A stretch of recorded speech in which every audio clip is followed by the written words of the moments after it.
Bueno, pues en ese caso, gracias por la presentación y les daré yo la bienvenida. La bienvenida porque esto es un libro de recuerdos, en realidad. O un libro de recuerdo mejor. Un libro de recuerdo. Y yo más que nada, más que invitarles a esto, les invitaría a recorrer las estancias de una casa y las calles de un pueblo. Pero además, de una calle y de un pueblo, de las calles de un pueblo y de una casa, que en realidad, en el fondo, es la casa de la gente mayor que nosotros. Entonces, esta gente que en lugar de lamerse sus heridas, tiró adelante hace casi 90 años ya y nos dejó lo que hemos hecho nosotros. Lola, desde su recuerdo de niña atenta que se queda escuchando lo que dicen los padres y callando, que era una de las consignas de la época, desde su condición de antropóloga, y el libro tiene un gran peso de estudio detrás, que es el que le da la naturalidad y la viveza que tiene.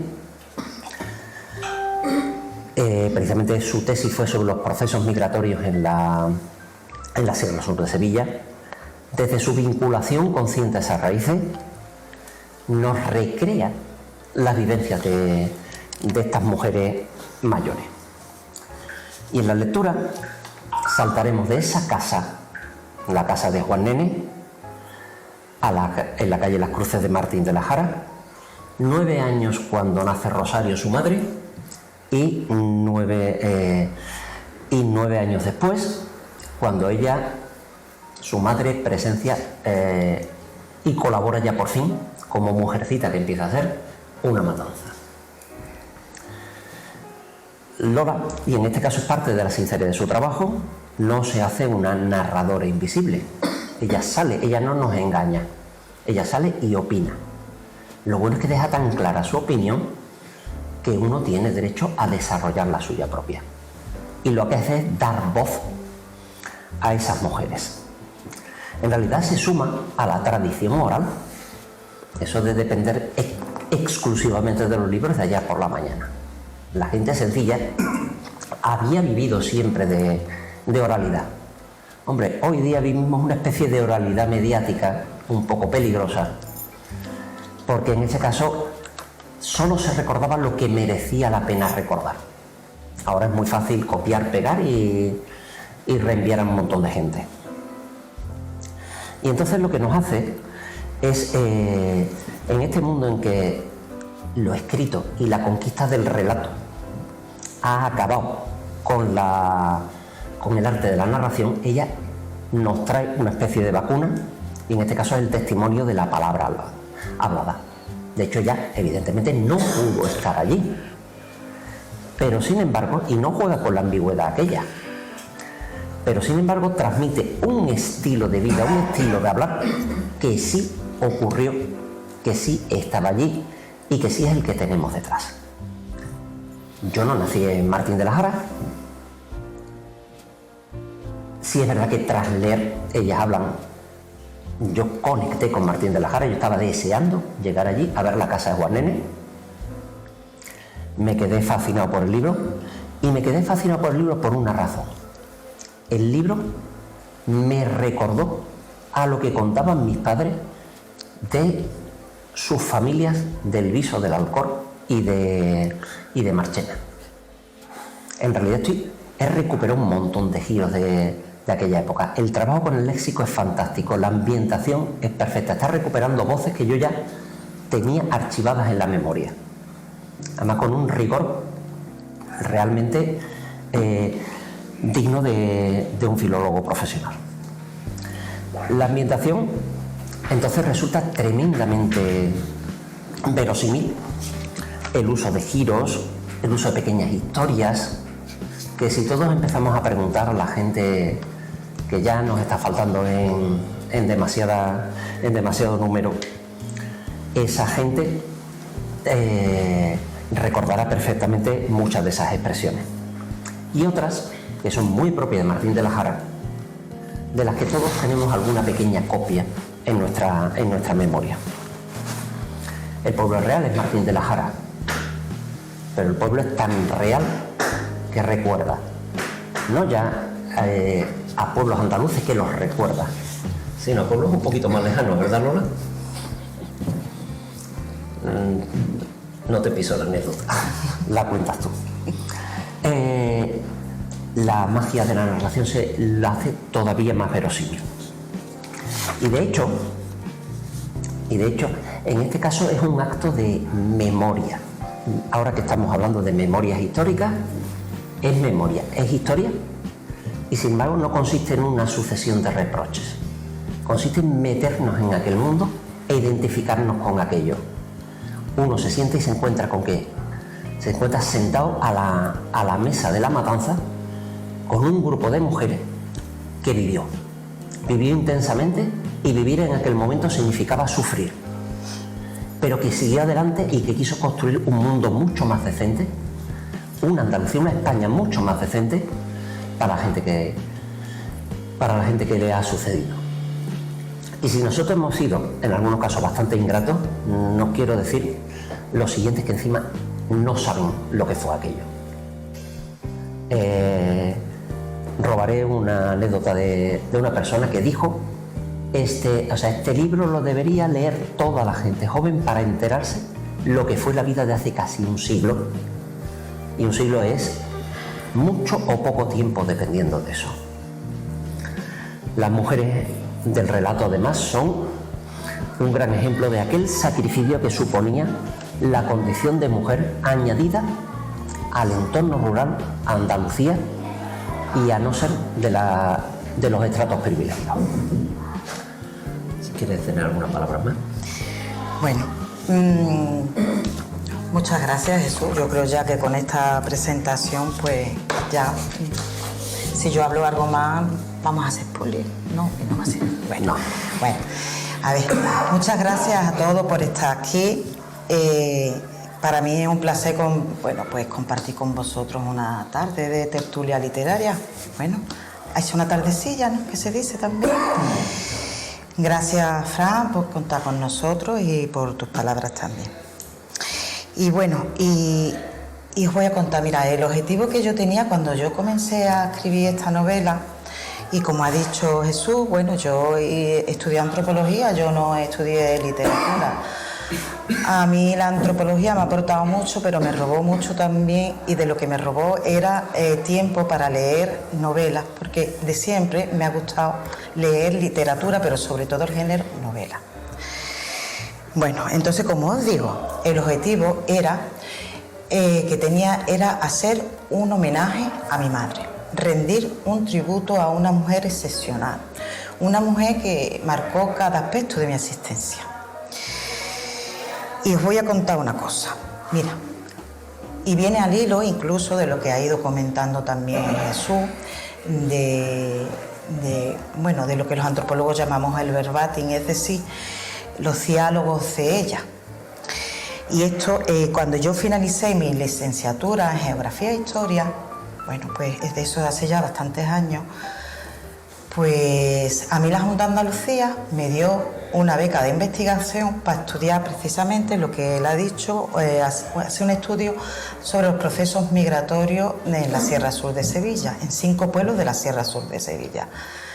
Concretamente Martín de la Jara, El Saucejo, Villanueva de San Juan, Algámita, ya está, ¿no? No me he dejado ahora alguno en el tintero. Bueno, entonces lo que os quiero decir es que yo era una persona muy joven en ese momento, y eso me dio la oportunidad de volver al pueblo, a Martín de la Jara, donde yo nací, y tuve que salir como tanta gente muy jovencita y llegar a 2 hermanas donde nos asentamos para buscarnos la vida. Vale. La cuestión es que yo vuelvo a ese pueblo con una carrera bajo el brazo en algo. Demostré que mereció la pena la emigración de mis padres, por lo menos había estudiado, había vuelto con algo más que de lo que se fueron ellos, y sobre todo me permitió la posibilidad de hacer un trabajo de investigación que me arrojó luz no solamente sobre lo que teníamos que saber de las formas de vida, de cómo se buscaba la vida la gente allí, de los procesos migratorios allí, sino que aquel trabajo de investigación me dio la posibilidad de convivir con mujeres que ellas no solamente podían hablarme de cuando iban a los algodones, o cuando iban a coger la naranja, o cuando iban a coger el garbanzo o las aceitunas de los pueblos de alrededor. Ellas tenían que hablar de todo lo que habían pasado en su vida. Es decir, mujeres que en un rango de edad habían vivido la República, la guerra y la posguerra, porque esas mujeres tenían sobre unos 80, 90 años cuando yo inicio mi trabajo de investigación en la zona. Estas mujeres, como ya estoy diciendo, no solamente me hablaban de cómo se organizaban el grupo para irse a trabajar a los cortijos, sino que ellas tenían que hablar de cómo el marido llegó borracho, de cómo su relación de cuando era novia y tenía relaciones a través de la gatera o la ventana, de salir las conversaciones y al centro una grabadora en una mesa. Y al contrario de lo que en un principio nos puede parecer, de que pudieran ser reacias a hablar ante una grabadora, no, todo lo contrario. Ellas hablaban, y hablaban de lo que había pasado en la República, y hablaban del desengaño que tuvieron también en aquel momento, de una República muy deseada, y hablaban también de un periodo muy duro de guerra entre gente que se conocía, y hablaban también, y así, y claro, y a mí me decía mi director de tesis, Lola, que tú tienes información para escribir tesis doctorales, que te tienes que centrar, en lo que te tienes que centrar. Ahora, bueno, me estoy enrollando más de la cuenta, pero todo esto lo quiero decir ahora. Todas estas entrevistas, como os estoy diciendo, se grababan las grababa a través de una grabadora Sony TDK, una grabadora Sony con cintas TDK. Después, estas grabaciones, estas entrevistas, tenían que ir pasadas a unas fichas donde estaban las historias de vida de cada grupo doméstico, y después iban desglosándose, porque iba a ser el material para yo después desarrollar primero lo que fue mi tesina y después lo que fue mi tesis doctoral para escribirla. Bueno, con ello, para escribir todo esto, tenía que estar constantemente con arriba y abajo el botón de la grabadora Sony. Y mi madre, un día de eso, venga a escuchar a la gente hablando, yo escribiendo, pum, pum, para atrás, porque claro, tenía que escribir tal como ellas estaban hablando. Y mi madre me lanzó una pregunta un día: venga a escribir de todo el mundo y a ver cuándo vas a escribir de mí, porque yo sí que tengo para que escribas de mi historia. Y yo en ese momento, que era muy jovencita y que gracias a Dios no tenía nadie que me rodeara que estuviera enfermo, y que además la muerte todavía estaba lejana de algún ser querido, no la conocía afortunadamente, yo no le eché cuenta a ese desafío que me lanzó, que solo lo retomé cuando pasaron ya bastantes años y cuando yo no podía oír ya su voz, y entonces fue cuando yo quería hablar de ella. Pero el problema era que para hablar de su vida e intentar y contextualizarla en el contexto socioeconómico en el que se desarrolló, y para explicar, y aunque por mucho que me duela, los malos comportamientos o los comportamientos también de los hombres en relación con ellas, porque ellas necesitan hablar de eso, de esos comportamientos, yo tenía que contextualizarlo y ponerme las gafas que me permitieran ver con la mirada del ayer. ¿Y qué es lo que pasó? Que yo no sé si yo las encontré a ellas o ellas vinieron a mí, y aquellas fichas que estaban guardadas con voces adormecidas empezaron a salir, y empezó a surgir la magia y a escribir.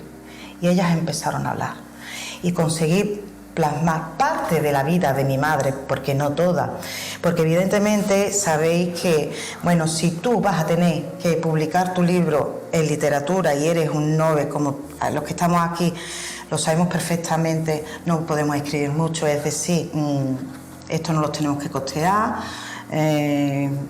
tantas páginas, yo ya me he pasado y mi madre aquí tiene 7 años y bueno, me he quedado ahí en los 7 años. Pero bueno, haremos otro amasijo de vocales y consonantes para seguir desarrollando la vida de mi madre. Y entonces será cuando ya Andrés podrá leer más de lo que yo escribí en Dos Hermanas. Porque se quedó con ganas de leer más en Dos Hermanas. Pues me fue una sorpresa muy grande. Y básicamente,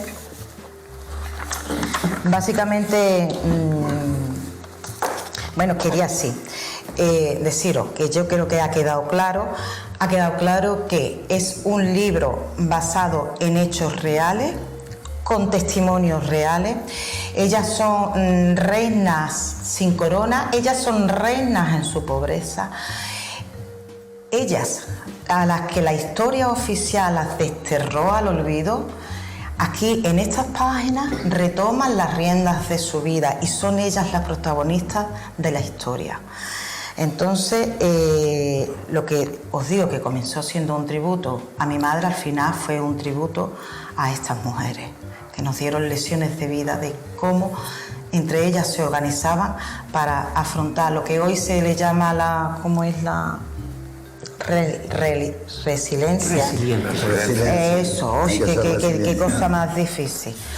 Salí como en la Pues antes era tira para adelante, búscate la vida y vamos que nos vamos. Y en definitiva, eso. Bueno, pues muchísimas gracias por vuestra atención. Bueno, yo iba a decir una cosa. Ahora me toca a mí. No. Antes de tocar a mí, no. Le voy a presentar yo a él. Pero antes, ¿qué hacemos? Terminamos y quería hacer alguna pregunta, para que lo tengáis fresquito. Quería hacerle alguna pregunta a Lola. Hombre, creo que es más cómodo ahora, que si no después al final va a ser más difícil de todo. Bueno, venga, pregunta. Es mejor ahora, más calentito, que tengáis en la cabeza lo que queráis. Allí el señor del fondo. Hola, soy Carlos. Hola. A ver, desde hace 2 años y medio me dedico a estudiar las historias, como me gusta llamarlo yo, de lo sucedido en Dos Hermanas. Yo tengo dos vertientes, una que es historia general y otra que es sobre memoria histórica. En ese sentido, pues, desde ese tiempo me entrevisto con muchas personas mayores, porque vi que lo que sois historiadores académicos, muchos se desechan la palabra contada, la historia verbal de la familia y se centran en el estudio de los archivos. Yo siempre defiendo que en el archivo, evidentemente, hay que confiar, tenemos mucha información, pero también la palabra verbal, porque en el archivo quien dice la pluma y quien transmite la idea. Entonces, me ha encantado escuchar tu presentación y escuchar exactamente la trayectoria hasta llegar a concluir con este libro, porque me he visto reflejado en esta historia. Hay no sé si te has encontrado con un elemento, porque antes te he escuchado que ellas estaban encantadas de hablar con la grabadora funcionando. Y aquí en Dos Hermanas, por ejemplo, yo he detectado tanto en mujeres como igual, fundamentalmente los más mayores, los que pasaban de 80 y tantos. Estas personas, hay bastantes que después de hablar y de contar sus historias relacionadas con pasión, que además que la contaban con sus vivencias y con sus dificultades, que ya sabemos todos, o al menos la gran mayoría, por donde han pasado, al final pedían que se borrase la grabación, que se eliminase, porque les continuaba un miedo, les dominaba un miedo de qué puede pasar que yo estoy contando mi historia. Abiertamente, al final, hay algunas entrevistas muy interesantes que no he podido tomar como fuente, porque no sé si en tu investigación tuviste esa situación también o no. Mira, al hilo, en referencia a lo que has comentado en un principio,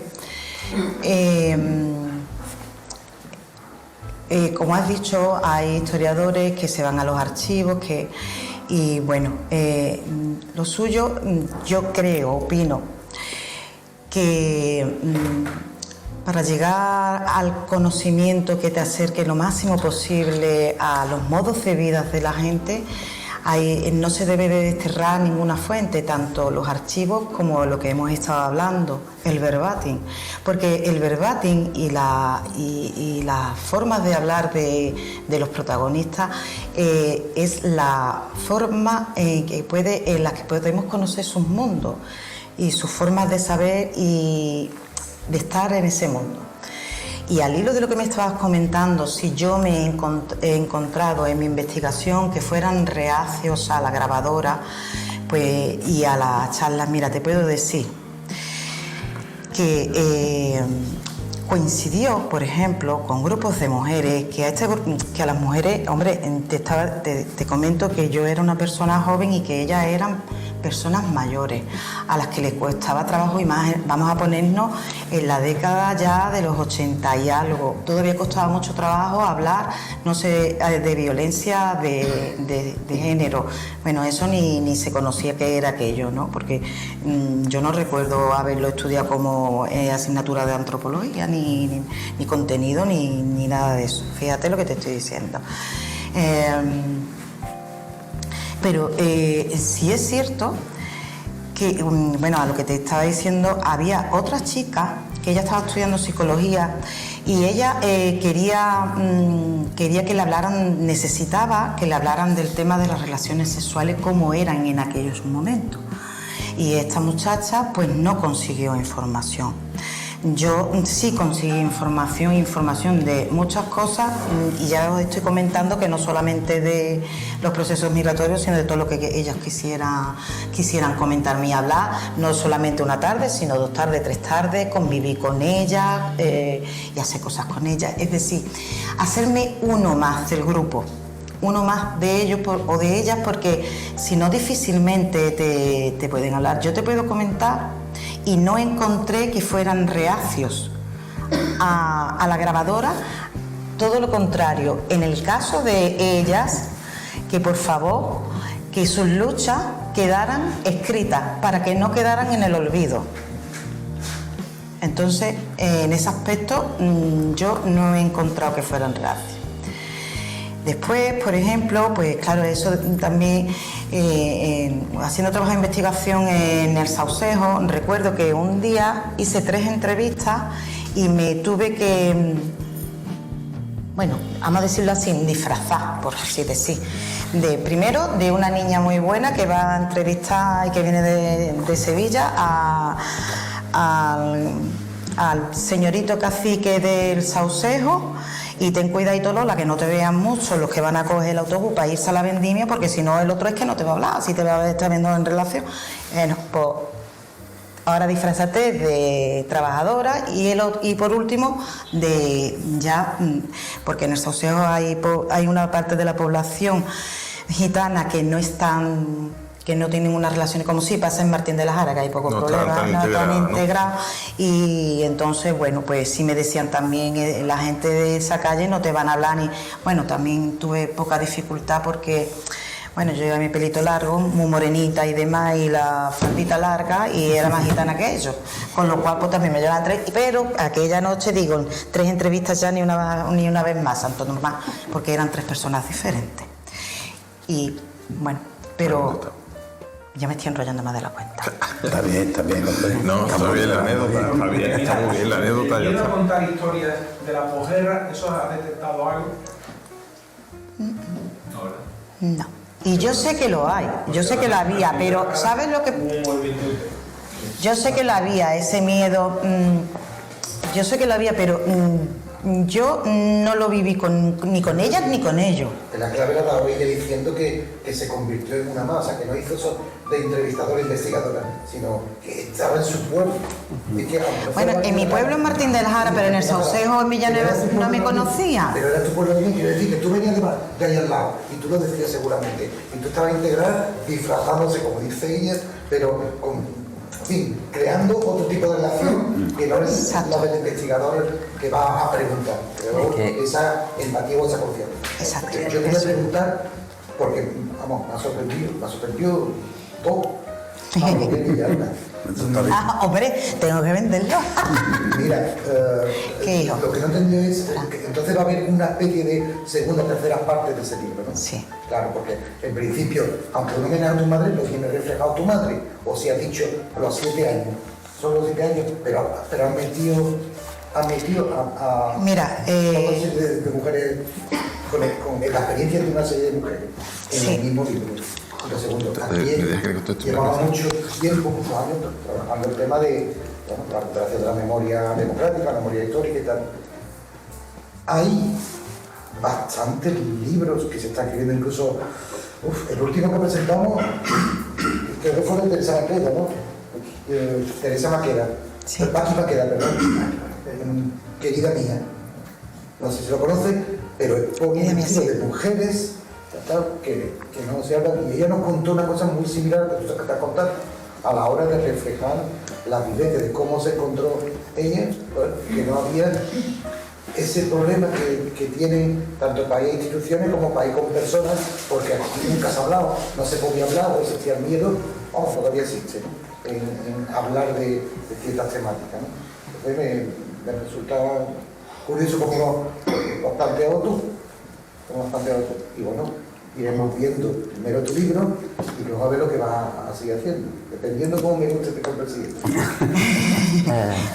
¿Le gustará Entonces, eso? vamos a ver, no conozco a nadie que no le haya gustado. O sea, lo digo, a ver, ¿de pollas? Bueno, Es que esa es era la señora que te dijo. ¿O te lo piso? Bueno, le piso la anécdota. Es que a mí se me quedó muy grabada. Estaba yo en aquel momento imposibilitado de ir y me hubiera Está encantado ir. hablando de la presentación en Pollensa del En Pollensa libro. hay una fuerte colonia de Martín de la Jara. Y entonces un primo dijo, oye, esto me ha encantado, ven aquí, preséntalo. Ella empieza a firmar, por cierto, empieza a firmar ya la reedición bajo demanda, ¿eh? O sea, ya la edición estaba a 0. Se tuvo que llevar ejemplares pedidos. Y entonces señores de allí de toda la vida, me contaba que llegó uno y dice, mire usted, evidentemente yo no he vivido allí, yo he vivido toda la vida aquí en Mallorca, moviendo un metal, en plena Serra de Tramuntana, y perdón, pero es que lo que usted cuenta es nuestra historia. Y piense que estamos hablando de otra lengua, ¿eh? Porque en la Tramuntana es parla català y no m'és català. Entonces, está ahí. Bien, es verdad que hay una cosa que ya he dicho, que la mayor fuerza documental, entre comillas, que tiene, yo prefiero hablar de la mayor fuerza de memoria que hace es en los modos, las maneras, la forma de enfrentarse a las cosas. Es lo más interesante. Y claro, la estrategia de Lola, que es la que ha contado ella, es la que a mí me enseñaron en sociolingüística, la primera. No se pregunta directamente, sino que se llega, se habla de una cosa, tal. Si la señora, además, aunque venga uno de otro sitio, a mí me ha pasado que, claro, uno tiene familia en zonas rurales y le presentan al primo del no sé cuál tal, que ya no lo conoce uno de nada, y empieza a contar, y claro, como uno va allí, no, pero tú eres estudiado, y empiezan a contar cosas, y se nota que le están escuchando, no que lo están copiando. Porque no podemos coger al hablante y tomarle testimonio oral, porque entonces eso es un juicio. Y podemos... Entonces, la pregunta indirecta es lo que daría la respuesta más cierta. En dialectología, si no, no aprenderíamos nunca, porque se dice, ¿usted qué dice? ¿Zapato o zapato? Dice, no, yo zapato como la gente fina. Poeta. Exactamente. Pero claro, si estás entrevistando a uno y dice... no, porque yo hablo fino y yo sé distinguir la C y la Z. Ahí lo estamos descubriendo. Continuemos. Porque me mira ya a mí, bueno. No, porque tú ibas a responderle a él. No, iba a responderle antes a lo que usted estaba, pero no quiero tampoco... yo fui un lector cero de ella cuando leí el libro. Y la verdad fue una grata alegría cuando empecé a leer y estaba hablando de mi barriada. Yo me criaba con ella, nosotros éramos muy chiquititos, desde chiquitito éramos criados, de muy cercanos, de un portal a otro.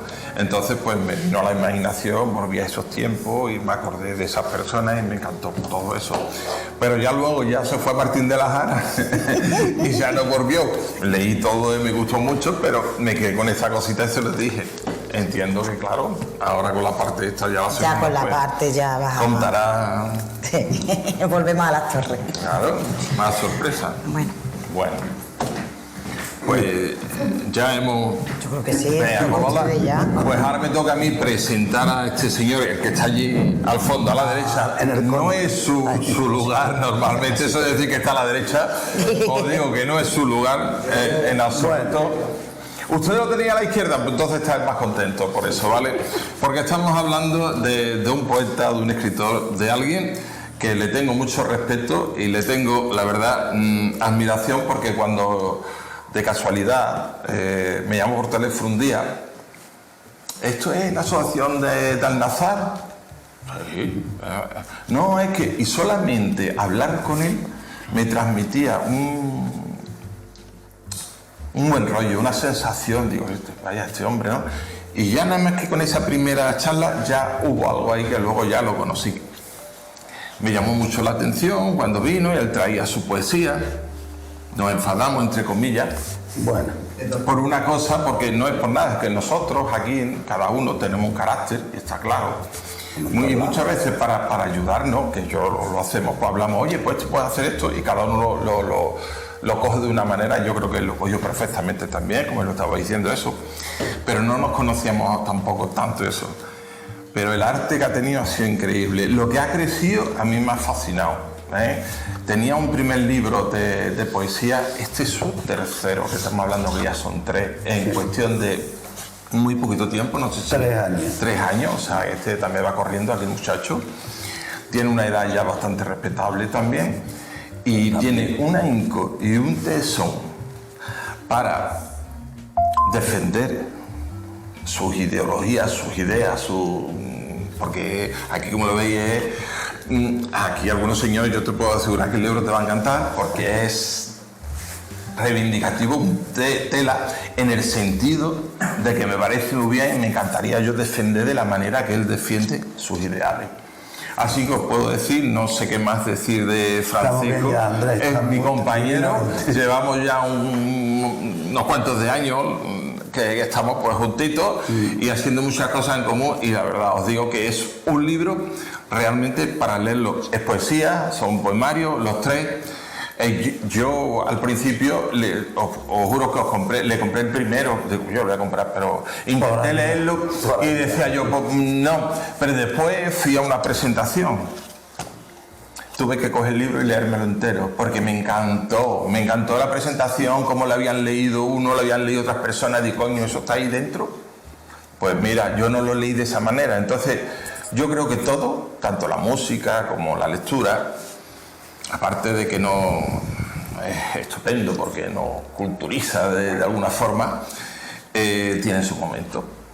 Y yo mi momento fue de conocerlo realmente como escritor, fue en esa presentación. Y a partir de ahí, pues os digo que ha crecido una cosa impresionante y de verdad es digno de leer, y ahí lo tenéis, Francisco Pues, Blas Egea. Gracias, Andrés.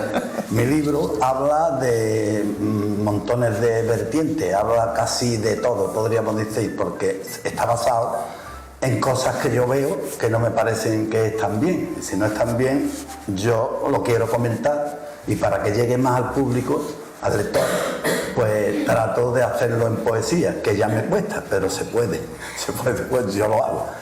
Entonces habla de la suerte, por ejemplo, de la apatía, habla de... Veo el índice porque hay aquí de todo. Amor al arte, los menores no acompañados, el presente es cojonudo. O sea, es un libro que es poesía narrativa, se podría llamar, o poesía reivindicativa. Y digo narrativa porque las poesías mías, la mayoría, son muy largas, porque cuento una cosa en poesía de lo que se trate, de la jura de bandera de la hija del rey, por ejemplo, pues me pareció que cambiar la ley para que la hija del rey pueda gobernar como reina, pues no me pareció muy bien. Y yo no tengo nada contra las mujeres, pero hacerle la vida así tan facilona a una persona, si tiene que ser reina, que se lo gane también, ¿no? Digo yo. Ese es el estilo de mis 3 libros, reivindicar todo lo que yo veo que no está bien. Hay poesías de corte romántico también, podríamos decir, para que no sea tan machacón sobre lo mismo, darle un respiro al lector también. Y poco más, porque... ¿Nos va a leer alguno, no? Para eso soy fatal, pero bueno, Te tocó. vamos a poner, por ejemplo, una que es La Suerte. La Suerte se llama, vamos a ver si la veo yo aquí. Esto es La Suerte del 49.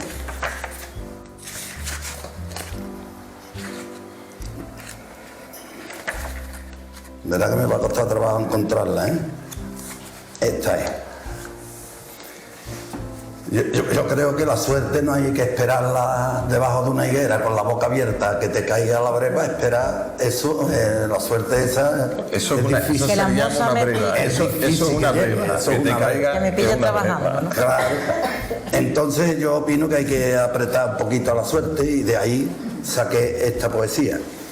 Hay que apretar a la suerte, no dejarla a su albedrío, que ella sola a ti te caiga porque así lo ha decidido. Que la suerte te acompañe, tú siempre estás deseando, pero lejos de ayudarte, quiere estar revoloteando. Aunque se empeñe la gente diciendo que es el destino, puede ser que al relajarte todo se te vaya al traste y aquel gran golpe de suerte se te quede en el camino. Para hacer una fortuna no es la suerte solamente, hay que estar siempre pendiente y no cometer locuras. Manejar bien el dinero, no gastar más del que ganas. El despilfarro de hoy serán carencias mañana. Hay que decir, aquí estoy, esperando a las montañas. Si a mí no vienen, yo voy. Lo que haya que dar, lo doy, haciendo 1000 filigranas para demostrar quién soy. Y puede ser que la suerte, al ver tu disposición, ponga un poco de su parte en la próxima ocasión. Mantén tu mente encendida, sé persona muy tenaz. También tendrás que jugar la mejor de tus partidas, jugando siempre a ganar, de una forma decidida. Por si la suerte te olvida, no tengas necesidad de que esa tan fugaz tenga que salvar tu vida.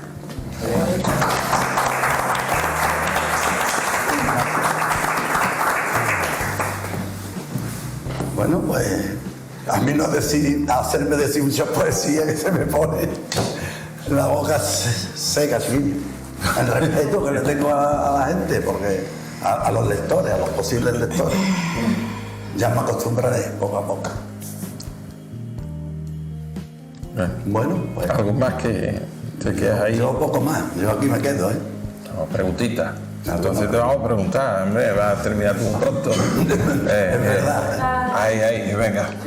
Ya que hablamos de...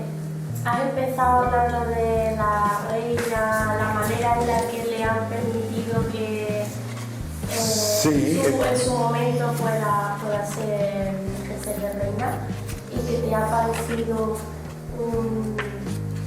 una manera poco valiosa, ¿no? Ortodoxa. De darle esa oportunidad. Me da curiosidad de saber cuál es tu punto de vista en el sentido de, entonces, ¿cómo se consigue? Yo de realeza y esa Sí. cosa no tengo ni idea. No, yo no demasiado tampoco, pero... ¿Cómo consigue una reina de una manera más valiosa su puesto? Y ya que hablas de la suerte y esto, ¿no? Ella ha tenido ahora mismo esa suerte. Que lo que yo pienso es que si el rey hubiera tenido un varón, la hembra no llega a ser reina.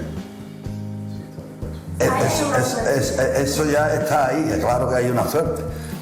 Entonces, cambiarlo todo para hacerle el camino muy fácil,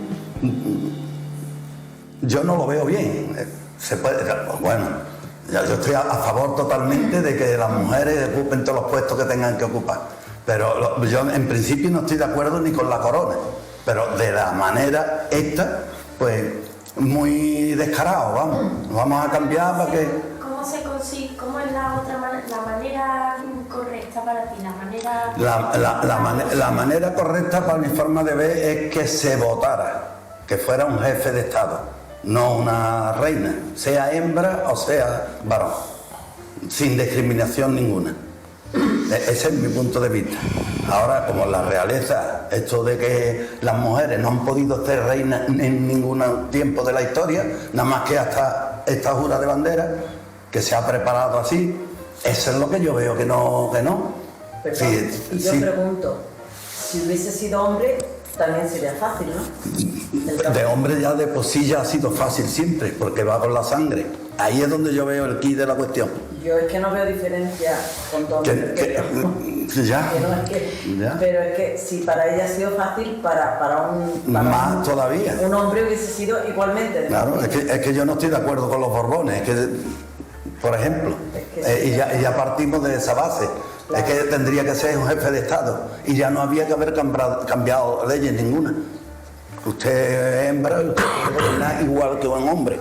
Hasta ahí ya está. Y ya está la balanza en su sitio.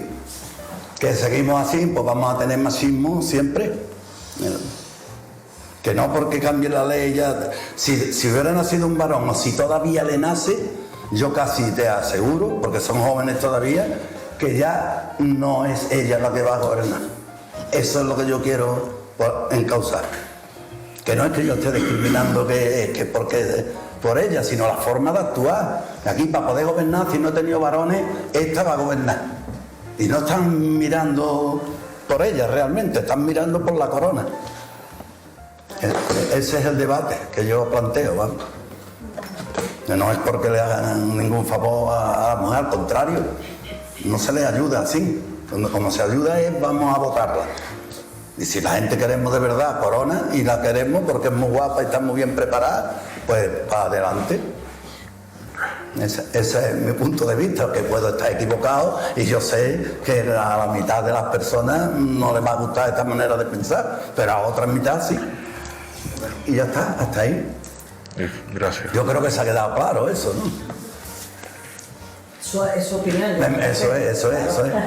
Yo que no lo puedo aclarar más, ¿no? Es su opinión. Porque, claro, El espíritu crítico que utiliza en su poesía, yo creo que hay que agradecer, porque una de las cosas que está perdiendo la sociedad es el espíritu crítico de la gente joven que sale formada, y en un ámbito universitario ya directamente se le está transmitiendo desde las aulas a dónde tienen que ir y a dónde no tienen que ir.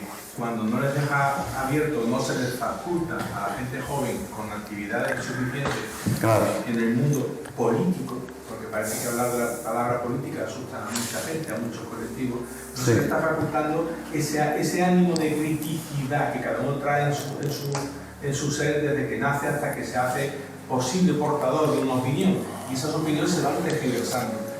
Que esa criticidad que abre no más que la palabra de cada uno, que la intención de cada uno por buscar una mejor solución a cada problema que uno ve que en mente de otra persona podría no serlo. Claro que no. Lo que incita es a eso, a entrar en ese momento crítico para sacar y alcanzar un momento mejor y más feliz para todo el mundo. Luego habrá gente, evidentemente, que tenga una conciencia definida y decidida por su experiencia en una línea política, y habrá otras personas que tengan esa misma conciencia definida en otra línea política, que las dos son ambas. Por supuesto, y respetable. Al final, No se trata de inculcar mis ideas, es de expresar mis ideas.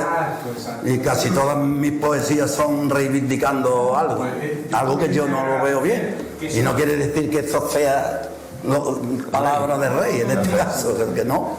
Lo que hay que hacer es abrir esa mente. Claro, que se pueda debatir. La gente joven tiene una parcela pendiente y leyendo. Están muy limitados porque no están informados, están desinformados.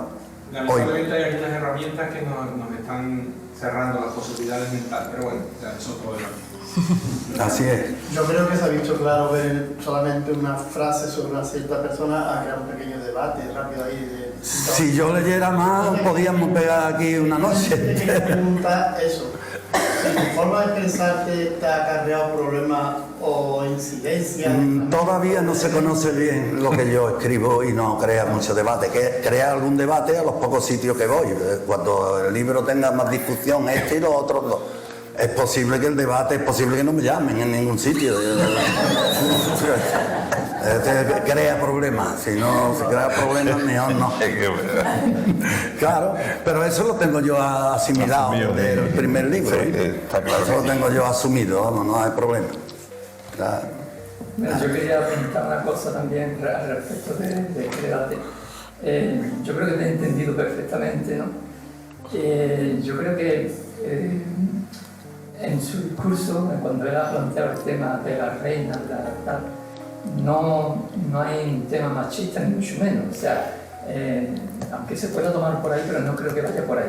Yo creo que en el fondo lo que subyace es una crítica, una denuncia a la hipocresía social que supone lo que es la dinastía de los reyes, ¿no? O sea, cómo ser rey simplemente por nacimiento y tiene que ser varón. Y que en un momento determinado, cuando no puede ser varón, pues se cambia la dona. Claro, claro, está muy fácil. Venga, vamos, no, hombre, no, ahora luchado de otra manera. Mejor que hubiera puesto su título a que la gente lo vote. Si al padre le dicen el preparado, está muy bien preparado, y es verdad, bueno, pues simplemente preséntese usted, lo votamos y es usted el rey. Pero a los 5 años se tiene usted que presentar y a ver lo que ha hecho. Y si sigue usted siendo rey. Pero es que entonces ya no sería la monarquía que tenemos, es que ya sería otra historia. Entonces el debate sería monarquía, sí, monarquía, ¿no? Está hablando de otra cosa más todavía. Claro. Que te quedas corto. Una de las cosas que me rechinan, y me da igual, de esta manera, es porque una persona, siendo varón o siendo hembra, necesita 5, 6, 8 años para llegar a comandante, y la hija del rey con 6 meses que esté en la armada, comandante de la fuerza. ¿Por qué? Pero que si es que lo peor que el padre lo ha puesto Franco a Deo, al padre. Es que eso lo sabemos todo el mundo. Está clarísimo lo que os he dicho cuando he empezado, ¿no? Tenéis a rato y él que va ahí lo defiende de una manera que me parece increíble. Y fijaros de la polémica, un segundo, si leéis la novela entera, termináis súper contento. No lo tiene claro que no quiera problemas. No quiere problemas y no lo quiere ver. Pero está aquí, está en Abu Dhabi por no pagar impuestos aquí, el padre. Francisco, yo digo que si uno... Pero esto no es una opinión, esto es historia. Claro, pero dentro de la historia hay muchas opiniones. Sí, Francisco, no te preocupes, aquí, salvo Andrés, todos somos republicanos. Sí, no. A ver, Andrés está aprendiendo a hacer... Está metiéndose en vereda. Eso también pasa, el problema de la ignorancia. La gente cree una cosa, como aquí el muchacho, cada uno siempre cree una cosa, y no son así. Las cosas no son como creen. Entonces, hay veces que le damos a una persona, hablamos lo que sea y después no sabemos realmente cómo es. Yo me encantaría, ayer de la revuelta, si visteis alguno de la revuelta ayer, ya pues me voy a ir hasta Televisión Española. ¿Vas a ir a la revuelta por fin? No, que la vi y fue curioso porque el que estaba allí ¿quién era este? No me acuerdo cómo se llama este que lleva tantos años en el saber y ganar, ¿no se llama? Me encantó cuando dice, lo primero que es, ¿qué es lo que te gustaría? Y él pon saber. Dios, coño, no lo entendí, hoy sí lo entendí esta mañana, porque me hubiera encantado saber algo que no voy a saber hasta que lleve un tiempo. Eso, que es lo que yo digo de ti, que ole, que defiendas algo que crees. No, si no lo creo, no lo defiendo. Punto, pelota. Yo me encantaría tener esa cosa de decir esto es así. Yo no soy. Por eso no soy ni más, ni menos, ni de aquí, ni de allí. Ole tu arte. Pues muchas gracias, Andrés. Nada. Bueno, pues ahora te toca a ti, ¿no? Que te estás librando. No vas a decir más nada, ya está. Ya. ¿Qué quieres? Ya está bien.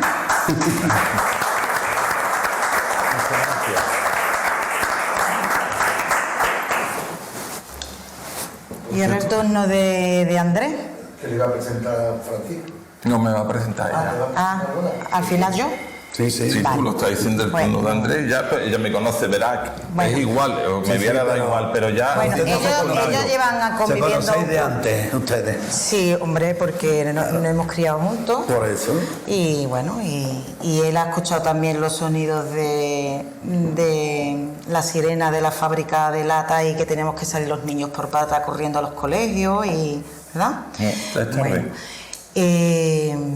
Andrés, hacía yo mucho tiempo que nos habíamos perdido, que no nos veíamos, y nos reencontramos, desgraciadamente, en el tanatorio, porque había muerto un chico vecino nuestro también. Y claro, cuando nos encontramos, después de muchos años, él no me conoció, ahora he perdido bastante peso, casi conoció más a mi hija. Dice, esta es la Loli que yo recordaba. Digo, claro, tócate.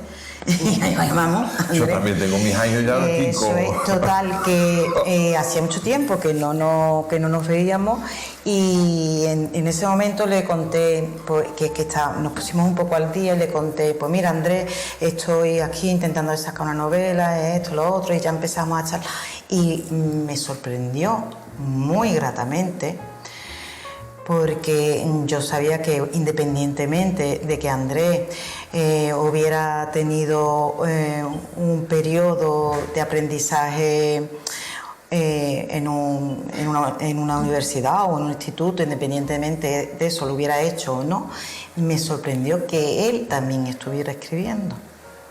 Yo sabía que él, por ejemplo, pues se había tenido que poner a trabajar pronto porque hacía falta en las casas.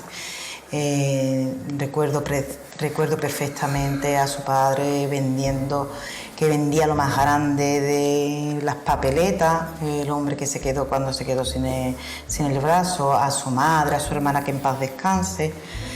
Y lo recuerdo a él, pues lo mismo que ahora, pero dando muchos saltos y enredando a mucha gente. Siempre estaba enredando, lo mismo que ahora enreda cable, pues antes nos enredaba a los demás, porque bueno, yo ahora se pone a todo nombre y etiqueta, pero antes no sabíamos que, yo lo digo, Andrés, tú eres un hiperactivo que enreda, y te llama y digo, en este momento, Andrés, que me va a liar, que esto y lo otro, Lola, quita. Pero después tiene un corazón que bueno. Y ya os estoy diciendo, y bueno, y dice, pues mira, yo tengo escrito esto, escrito lo otro. No me lo puedo creer. Y léete primero, claro, como siempre mandando, léete primero, te lees este y después te lees el otro, pero por este orden. Porque va relativo. Voy a hacerlo por ese orden, aparte de que sabemos bien vender también, no tiene que llevar el mostrador a ver si remontamos. Bueno, total, que... Y me estremeció mucho la lectura de, bueno, pues el proceso de enfermedad de su hermana y cómo vivió, porque yo también tuve que vivir un proceso con mi madre, y me hizo ponerme mucho en situación, ¿no? Eso de que la lectura te transmita es muy importante. Y él es consciente, y todos creo que debemos de ser conscientes que tenemos un largo camino que aprender. Lo bueno, yo quiero siempre leer algo y sentirlo, y por supuesto transmitirlo, si no. Y ¿ves? ¿Ya te he cortado? Pues no, ya está, ya se me ha ido. Bueno, pues... me imagino que iba a decir cuando me dijiste, pues toma mi novela, léetela, ¿no? Ah, sí, le dije, digo, pues léetela. Bueno, sí, eso, léetela, Andrés. Y me dice, Lola, hay mucho que corregir. Digo, sí, hay que corregir. Todavía estoy corrigiendo, porque claro, ahora aquí ya la apoyo este hombre también, que ya es experto en el tema, y entonces ya paga y vámonos. Que ya le he dicho a él, ni una vez más, Santo Tomás, voy a escribir con los diálogos, no porque me cueste trabajo, porque es que yo ya los tengo todos transcritas las entrevistas, sino porque después vienen los de las editoriales y vienen también los especialistas, que tela marinera, pero bueno. Y eso, pues nada, os recomiendo también que leáis cosas de Andrés, y porque en esa después hay que agradecerle cuando te dice primero porque vas viendo la evolución que va tomando en su narrativa y en su forma de escribir, y cómo vamos mejorando. Yo creo que de eso se trata, de ir creciendo y mejorando, ¿no? Claro que sí, es la idea. Eso, pues te paso la palabra entonces. Me pasa la palabra. Bueno, pues yo espero que todo esto funcione, está como lo tenemos previsto. Al final en rea. Y no, yo lo que voy a hacer ahora invito, si soy capaz y no me lío mucho, os voy a poner primero una peluca que me la he quitado, ¿no? Voy a poner el bus trailer de La Luz de Raimo, ¿vale? Yo no sé, esto me parece que creo que sí, que la puede. Y ahora yo, si esto dice que funciona, es así, tiene que salir y no quiere. No quiere, no. La electrónica trae eso, Andrés. Ya había algo aquí, pues yo le estoy dando a la pantalla P, pero como tú me has dicho, y sale otra vez el duplicado, pues Windows P, que le va a salir el dedo por debajo, como tú me dijiste. Ahora le damos suave, creo. No, pues adiós, lo he duplicado. Entonces duplicar era liarla, ¿no? Vale, bien, pues entonces ahora ya la hemos liado del todo. Ve cómo vale. Lo digo. Yo no soy digital de esto. Bueno, pues está claro que después de este va a ser el único vídeo que pongo y punto. Traía unos cuantos porque para que fuera un poquito más ameno, pero nada, rajo que no tengo problema. Y por lo menos os voy a enseñar este que es el bus trailer. Vale, ahí está, vale, pues yo, está ahí pero aquí no, ¿vale? Windows P, otra vez Windows P, venga.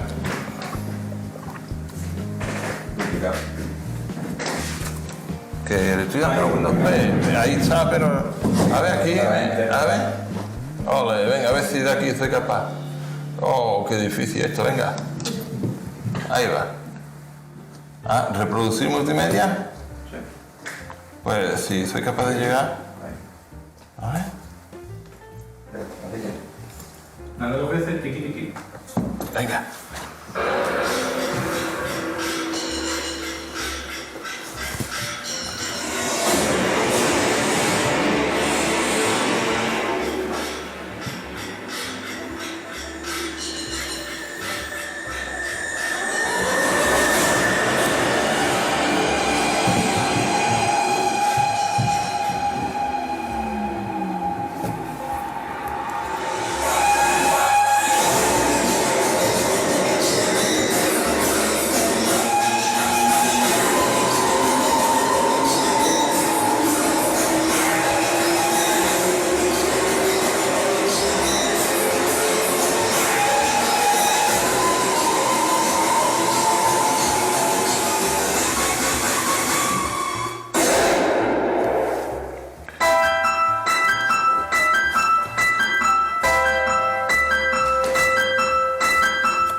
Bueno, pues ese es el bus trailer y yo, para ser más rápido, quito de aquí, dejamos ya el cachondeo este, enciende la luz y va a ser más rápido, quitar esto y ya, pues una vez que quitamos esto, me voy aquí y empiezo. Ese era el bus trailer que saqué, que lo he hecho yo también, porque como bien dice aquí Lola, y pues nos lo tenemos que montar todos nosotros y hay cosas pues que vamos aprendiendo conforme vayan pasando más años y demás, pero sobre todo en este lo que tuve más que aprendizaje fue tener muy claro lo que quería para el vídeo y directamente lo pude sacar.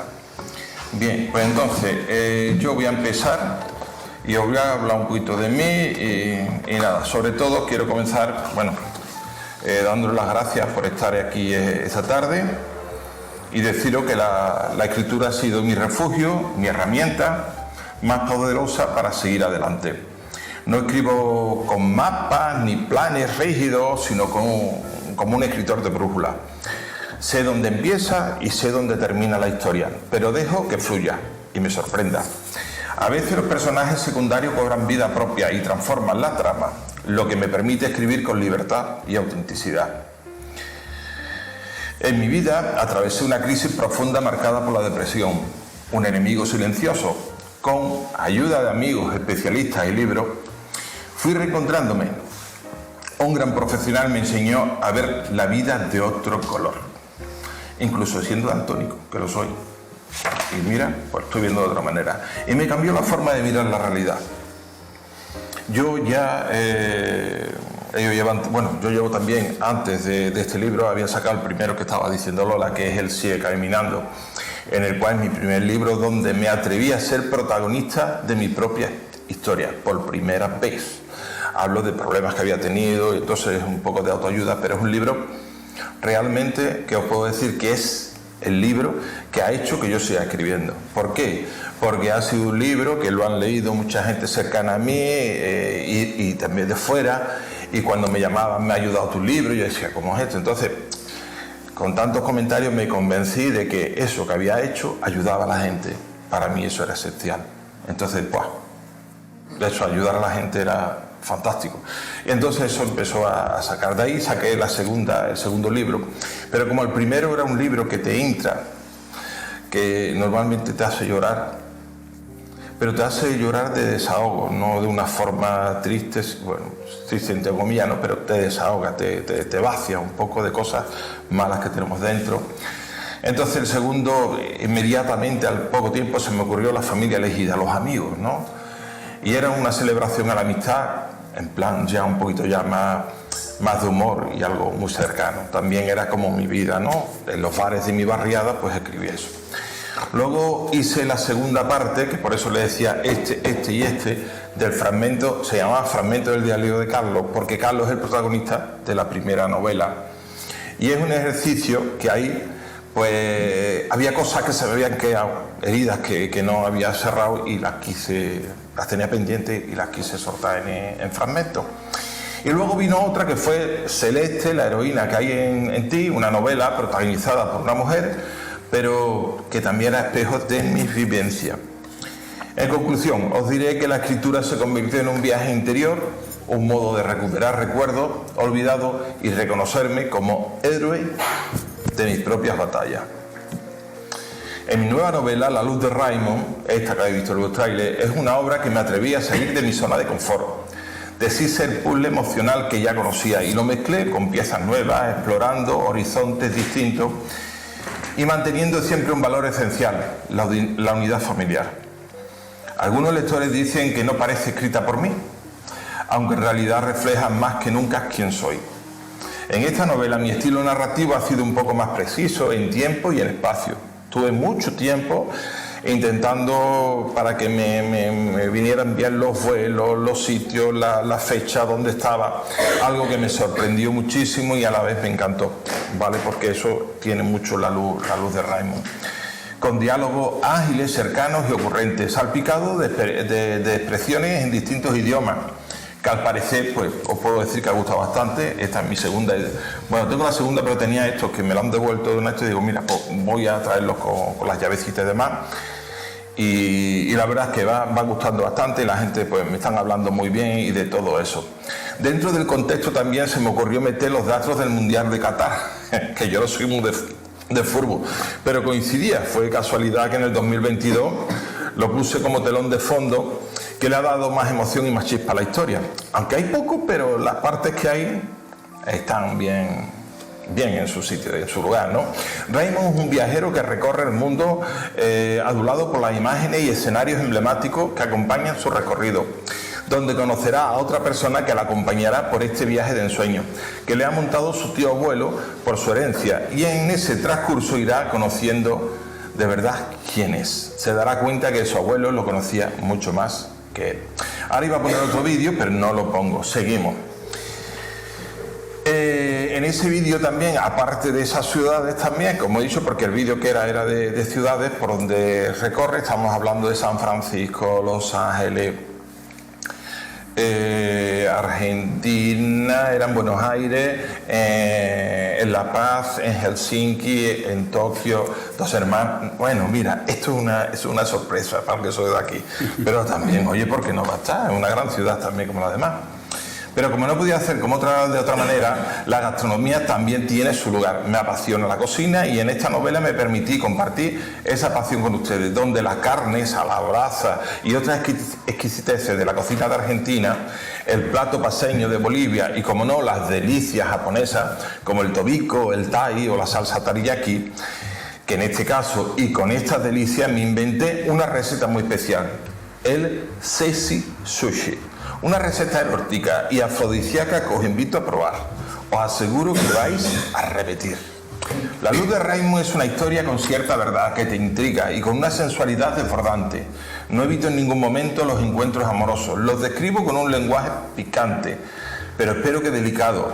He intentado cuidar todos los detalles con la sutileza necesaria para no herir sensibilidades.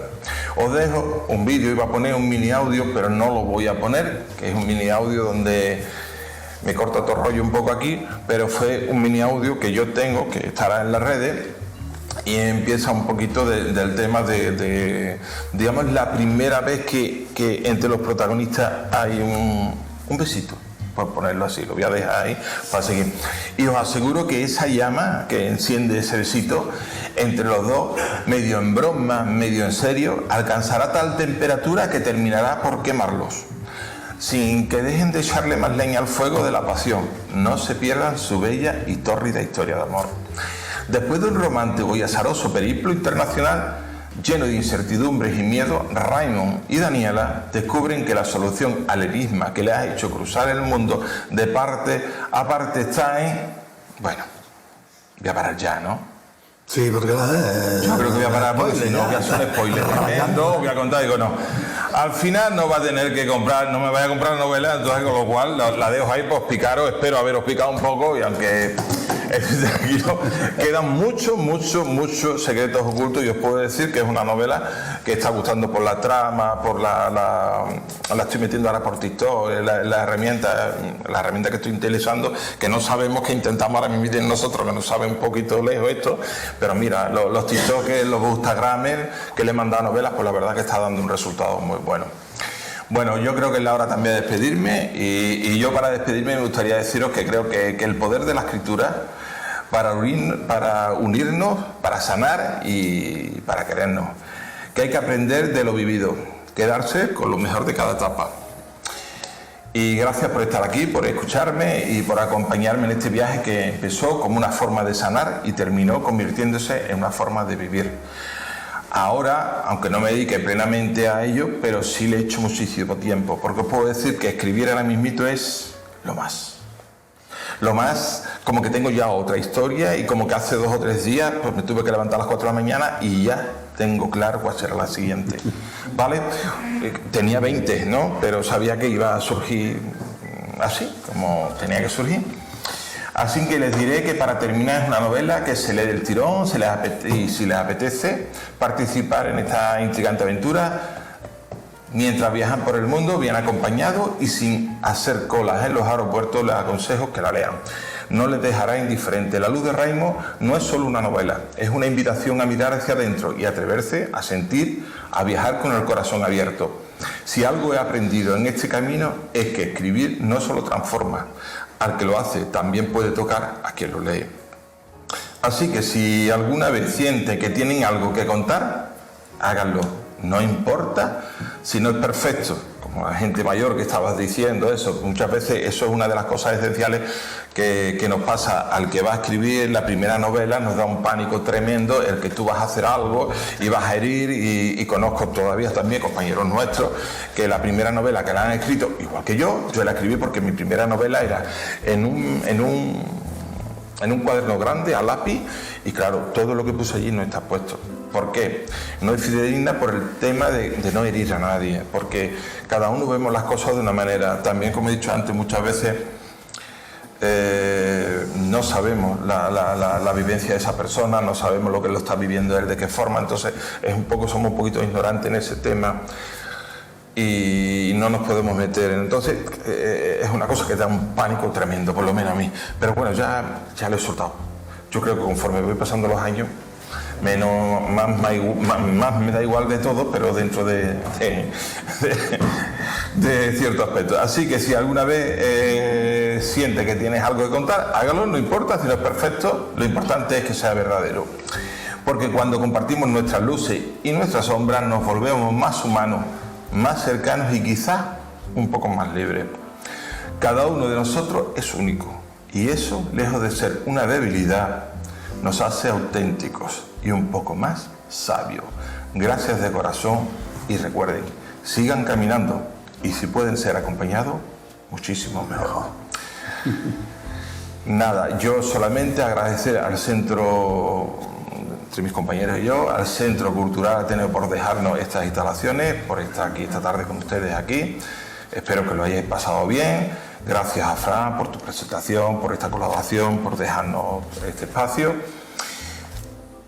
Y no tengo más nada que decir, que yo también me enrollo un rato, ¿sabes? Así que me voy a callar, menos mal por eso lo he escrito, para no salirme de ahí.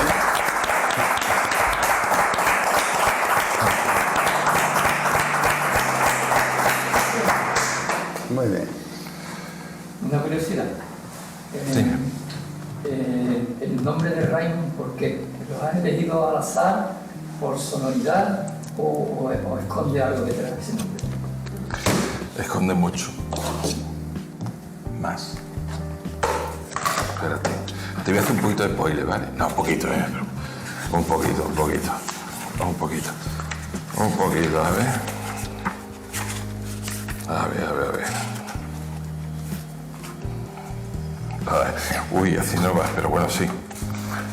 Espérate, a ver dónde está. Creo que sea más fácil encontrar el guardián. Bueno, decía, espera, a ver, perdona. Perdona, ¿cómo se llama? ¿Cómo te llamas? Igual sí podrías desear algo de ti, preguntó Daniel. No te voy a decir nada más, pero este hombre le llama y le dice, me llamo Ramón. Ramón Sánchez. Y otro de los protagonistas que hay aquí le dice, claro, español, europeo, pero su nombre de pila, ¿qué es lo que significa? ¿Sabe usted lo que significa? Protector o guardián de la luz. Ese es Ramón, que es el tío abuela. Al niño está en San Francisco, pero ahí te lo dejo, pero ahí empieza la historia. Así que os dejo un poquito con... Dime. Una pregunta. Como has hablado de tu proceso creativo y tu preocupación a la hora de escribir sobre, claro, todos tenemos ideas en la cabeza, cuando esto, y es verdad que yo también he escrito, empecé a escribir hace unos años y bueno, solo he escrito un par de obras, pero también las he publicado. Por Típico, eso, por miedo. bueno, por miedo y porque también me falta saber cosas. Pues yo te ayudo. Vale. Si yo te puedo ayudar en algo, yo creo que cualquiera de los que estamos aquí, o te ayudamos. Yo creo que eso es una de las cosas más importantes, por eso intentamos montar la asociación que montamos. A mí me ayudaron mucho, una asociación que había de mujeres AMAL, ya estaba abierta, y 3 mujeres me ayudaron en especial. Y por eso intentamos montar esa para ayudar a todas estas personas que quieran. Así que tienes si yo te doy mi teléfono y si te puedo ayudar en algo, pues encantado. Pues no me lo esperaba, la verdad, solo quería saber. Lo veo también al mismo tiempo como, al menos yo me identifico que yo me veía a lo mejor como autocensura, ¿no? Sí. Bueno, yo quiero contar esto, pero no sé cómo le va a sentar a quien lo lea o a quien lo vea. Pero claro, tampoco lo puedo quitar, no sé, Mira, un poco así, ¿no? Tienes que liberarte. Como tú al final dices que hay muchas cosas que no las tienes presentes, ¿no? No, en el primero de los libros fue donde estuve un poquito más coaccionado, me retenía, ¿no? Pero después del tercero, que fue la segunda parte de ese, ahí saqué un poco, pero no saqué más. ¿Por qué? Por no hacer daño ya a personas mayores, que a lo mejor no lo iban a entender. Pero después la poca vergüenza te va llegando, tú no te preocupes, ¿vale? Que eso te va llegando sola. Y entonces, ¿qué pasa? Es verdad que yo a lo mejor en la obra que hice quiero hablar de un tema que es un poquito eso de psicología y eso, y digo, claro, realmente no me podía tampoco autocensurar porque va de eso. Era algo tan centrado pero... que digo, y ahí lo tengo. ¿Tú quieres decir algo? Quería deciros algo a los dos en relación a ese temor y a ese miedo.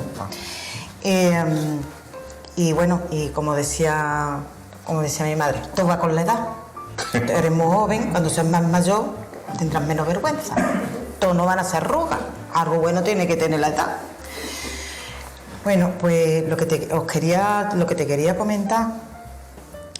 A ver, yo por ejemplo, mi novela, yo trato de dar conocimiento a una época histórica del franquismo y de la guerra y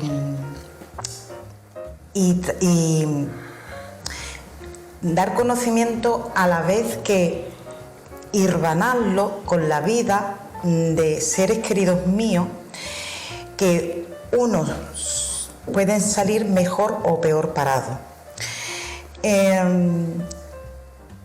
Cuando yo presenté la novela, la presenté primero aquí en el Ateneo, en Dos Hermanas, y vino una persona que era ahí en el Ateneo, en el Centro Cultural. En la Lomona, en eso. La Lomona. La cabeza, eso va también con la edad. Vino una persona de mi pueblo, de Martín de la Jara, que conocía de lo que yo iba a hablar, de los malos tratos también. Que ya te digo que la novela es un compendio de muchas cosas, ¿no? Y entonces, cuando fui a presentarla a la Jara, a Martín de la Jara, que estaba lleno, ellos lo presenciaron y yo tenía mucho miedo.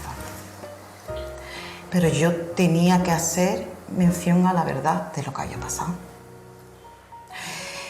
Y esta persona, en su afán de protegerme, me dice: Lola, en la presentación en la Jara, hombre, trata de ser un poquito más suave con tu padre, no hables, te estoy hablando de mi padre, que en paz descanse, ¿eh? No hables. ¿Por qué? Si es la verdad. Bueno, Lola, pero tú en la presentación, digo, pero ¿por qué? Si al final está en la novela. Bueno, pero que ya lo lean en la novela, pero tú en la presentación no. Y eso me puso a mí como en duda de... Y digo, no. Si tú lo quieres contar, digo, no, yo voy a contar la verdad. Claro, yo voy a contar la verdad. Y nadie me va a coartar. Claro. Y si te doy un consejo,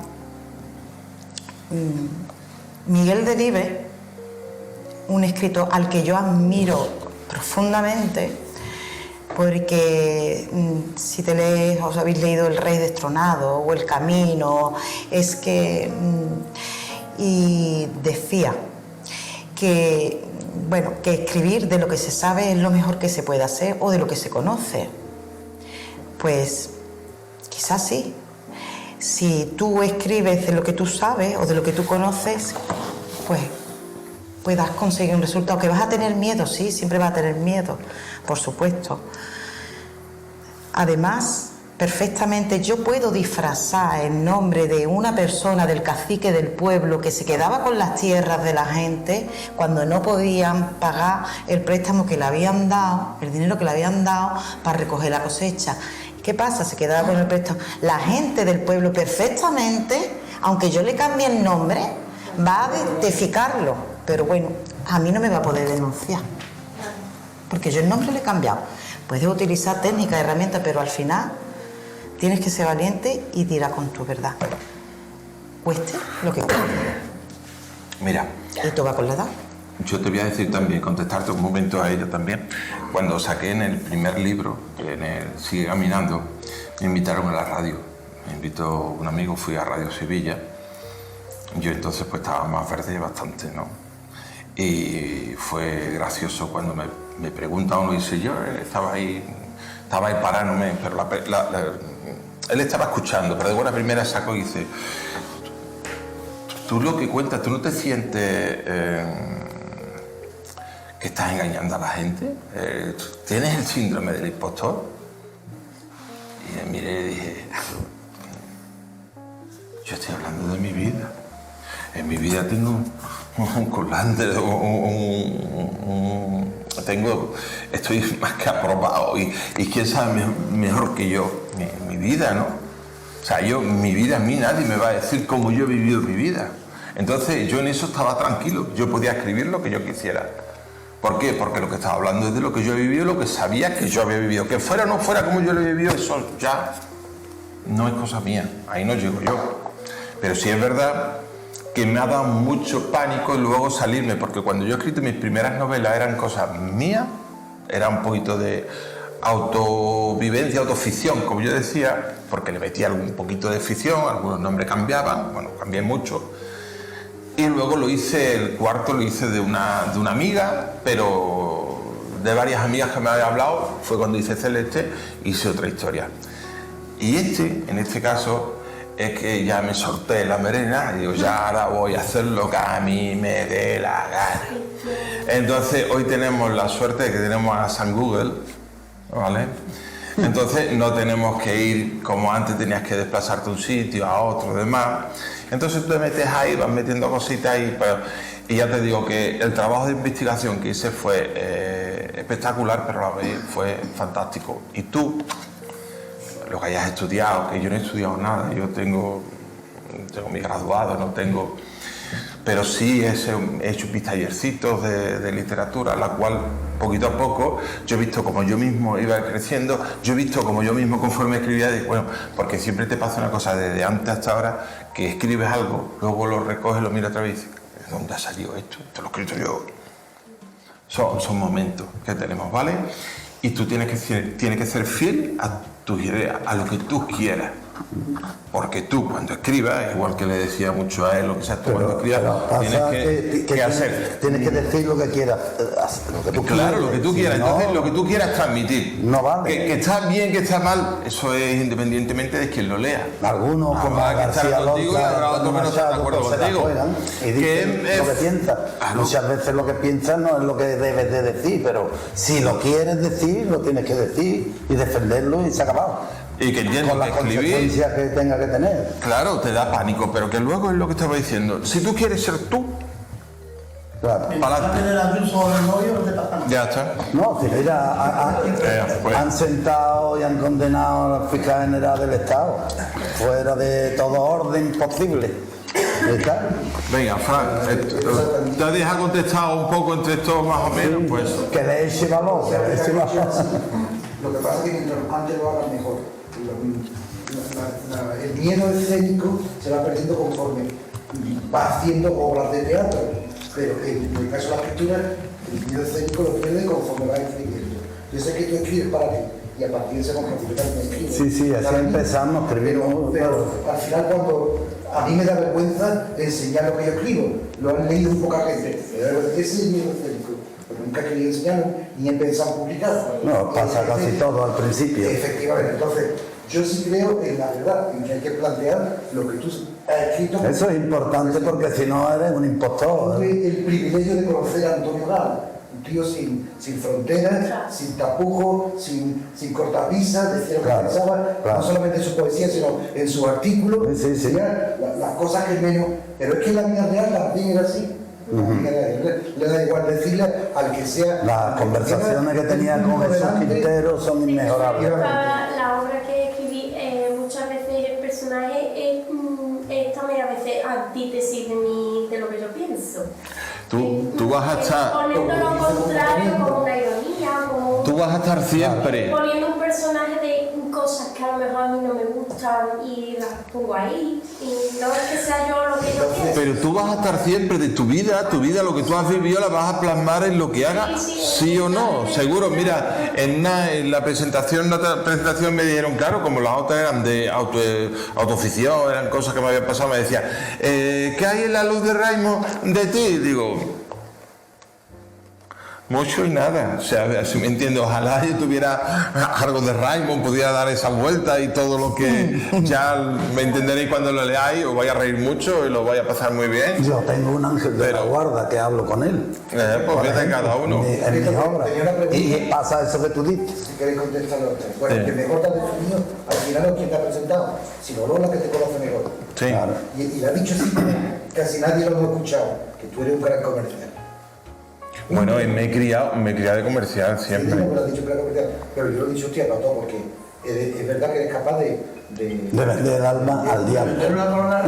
Mira, pero quería hacer una pregunta a los tres, porque está ahí en la cabeza de la gente. Ahora mismo no solamente está San Google, sino sobre todo está la IA, la inteligencia artificial. ¿Hasta qué punto ahora podemos fiarnos de...? Yo me quedo muy mal con la inteligencia artificial. Leyendo el libro se nota, Fran. Total, no lo sé. La IA no pone sentimiento, no pone corazón, no pone nada más que técnica. Tiene mucha información. Yo en una de las poesías hablo de eso, que a un escritor natural que escribe como lo siente, pues tiene que pelear con un montón de datos que casi siempre se llevan por delante al escritor, porque si te fías de eso, sacas mucho contenido y te puede hacer un libro diciéndole 4 cosas, y te monta una historia. Pero el escritor no debe de dejarse llevar por esa historia. No, porque entonces se convierte en ficticio. Claro. Es que yo creo que ahí está también el propio bagaje cultural que tenga el escritor, porque es una herramienta buenísima en el sentido que no tienes que estar como rata de biblioteca cuando estudiaba la carrera buscando las fichas y las asignaturas, no tienes que estar, como ha dicho él, no tenemos la suerte de que nos paguen, que vamos a hacer la novela en México, de que nos den dinero para ir a México a hacer trabajo y meter. Bueno, pues tienes un campo de información infinitamente buenísima para saberla manejar, pero muy peligrosa si tu bagaje cultural y tu conocimiento es escaso, porque te puede engañar también, en el sentido, por ejemplo, un texto, le dices, a ver, ¿qué te parece esto? Me lo podrías un poco mejorar, pero tú ya le has metido el texto, tú ya has dado tú. Y si no estás al hilo refinando, si no estás al hilo no es que te lo deforme solo, si no estás al hilo refinándolo, es alguna vez tan poco inteligente que, por ejemplo, tú le dices, a ver, es que no puedo ahora un ejemplo concreto de...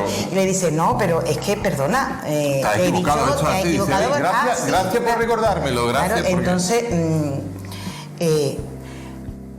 yo creo que todo va a ser, al final, la capacidad que tenga esto, como yo le digo a los jóvenes, no te va a quitar de trabajar. Trabajar tienes que trabajar y leer tienes que leer, porque es la única forma de aprender y no hay otra. Estudiar y leer y leer.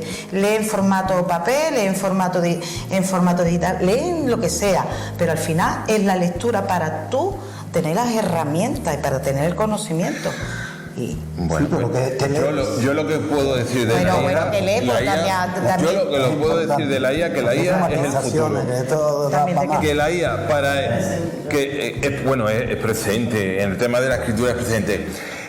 Como está diciendo Lola muchas veces, porque yo tenía un programa que precisamente me lo dijiste tú, leche, el programa lo están utilizando con la IA. O sea, te dicen, no puedes hacer la IA, no puedes hacer, pero yo tengo muchos errores ortotipográficos para corregir, ¿vale? Y entonces te dicen, esto no puede no ser... Y resulta que las mismas editoriales la utilizan, y te das cuenta luego. Sí, es una herramienta, en definitiva. Porque es una herramienta. Y yo creo que para todo, y en este caso para escribir también, porque como dice Lola, yo muchas veces le he escrito algo, o le he preguntado, porque ahora es más rápido meterte en la IA que meterte en San Google, ¿vale? Pero se equivoca. Y San Google depende de dónde vaya. Google tiene para meterte un montón de sitios. Y la IA, pues lo que hace es que recopila de todos estos sitios para darte algo general. Pero muchas veces, pero porque me estás dando esto, no tiene nada que ver con lo que te he preguntado. Y dices, es verdad, tienes razón, te dice. Vamos, encima te dice que tienes razón. Digo, entonces, ¿qué te...? A mí me gustaría aportar una... Te queda, ¿no? Como informático que soy, con todo un poco cómo se mueve el tema de todo. Que parece que le damos una especie de vida a la IA. La IA no es más que un programa. Son datos. Y es un programa que se nutre de una serie de bases de datos. No me prodigo mucho si vaticino, porque no es un vaticinio mío, que sí, siento deciros, escritores, que la IA va a escribir libros. Qué bueno, Claro. impresionante. Claro, pero el libro sin alma, el libro sin alma. Y van a estar Ahí es donde como muy vendidos y muy asumidos y van a tener más alma de la que nosotros le pongamos. Porque nosotros somos miles de millones de personas las que estamos entrenándole.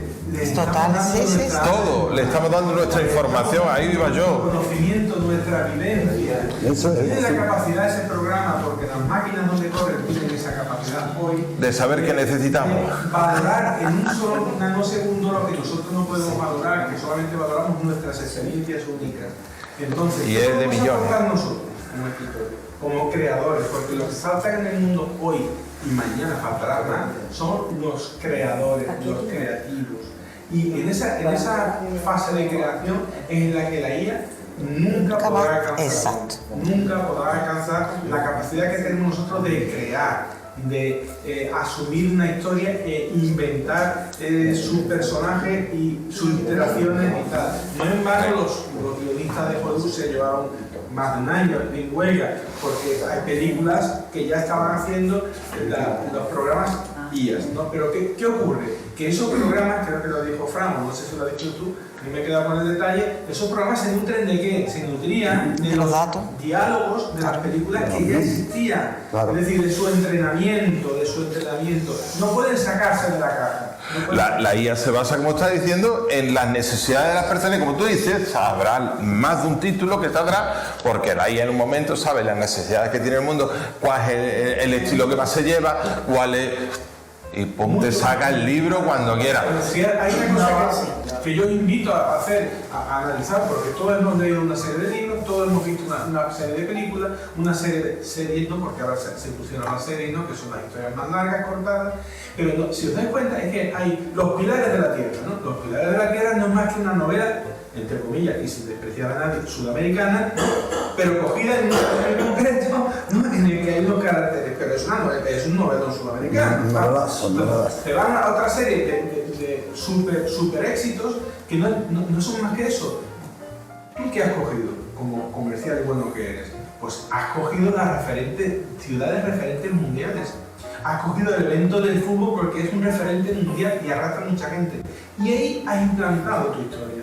Sí, pero... Eso se hace inteligentemente, pero eso la IA sí lo va a hacer. Lo que no va a hacer la IA es crear una historia coherente con el ser humano. No va a crear una IA, no se va a inventar nada nuevo. Si tú no te le vayas, claro, tú le tienes que poner y ella te va. Yo, mira, curiosamente aquí, tú sabes una cosa de las que más me sorprendió, porque yo las ciudades, en cierto modo, iban apareciendo, aunque no te lo creas, iban apareciendo. ¿De qué forma? Pues no sé por qué estaba en tal sitio y después hacía y salía algo, que no lo voy a decir, digo, andame, si eso está aquí, está allí, me viene muy bien, mira por dónde, digo, ¿esto qué es? Esto parece que ya es que... Andrés, nos bombardean con esos nombres de las ciudades, si se ha hecho durante muchas décadas, esas ciudades norteamericanas fundamentalmente son las que tienen éxito, a donde todo el mundo quiere ir, el sueño, nos bombardea, una serie de eventos, nos bombardean. Sí. Nuestro hipotálamo es muy sensible a la repetición, a la repetición.